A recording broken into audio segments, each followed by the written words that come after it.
Hello and welcome to the Gnan podcast by the JnAnis.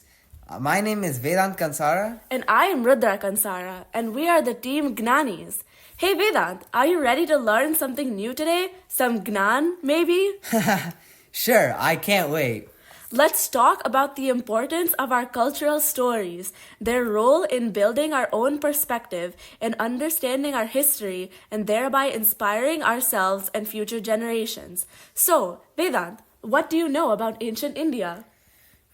Quite a bit actually. Ancient India was an intellectually vibrant land that gave birth to many scientific discoveries in a variety of fields, such as mathematics, astronomy, metallurgy, and medicine, just to name a few.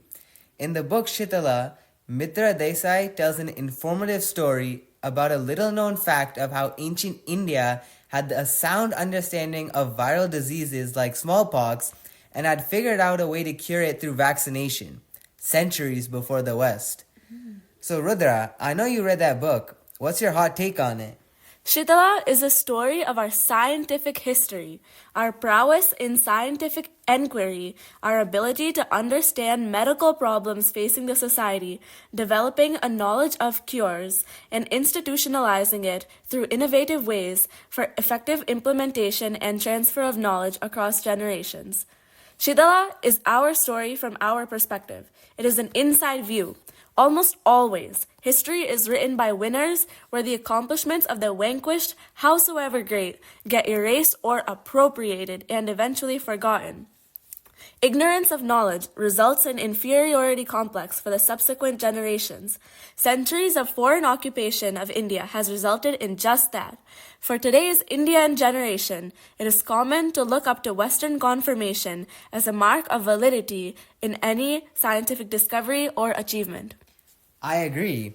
As a nation, we have our own way of life that has evolved over thousands of years.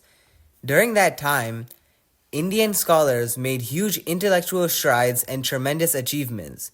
Can you believe that Maharishi Sushruta, who predates the epic Mahabharata itself, supposed to have happened about 7,500 years ago, talks about Masurika, the Indian name for smallpox, and its treatment in his monumental medical treatise Sushruta Samhita? Really?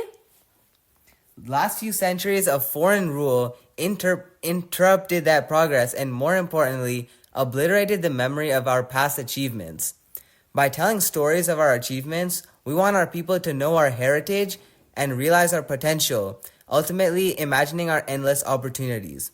We can make us believe in ourselves, develop pride as a nation, and not wait for or seek outside approval. Wow, that is amazing and eye-opening for sure. As George Orwell said, the most effective way to destroy a people is to deny and obliterate their own understanding of their history. To prevent that, awareness is the first step that we can take. Let's do that by creating, reading, and telling our own stories like Shitala. Thank you very much for listening to our podcast. You can learn many more interesting things by reading the book Shitala by Mitra Desai. Enjoy and join us back again for another interesting podcast next week. Namaste.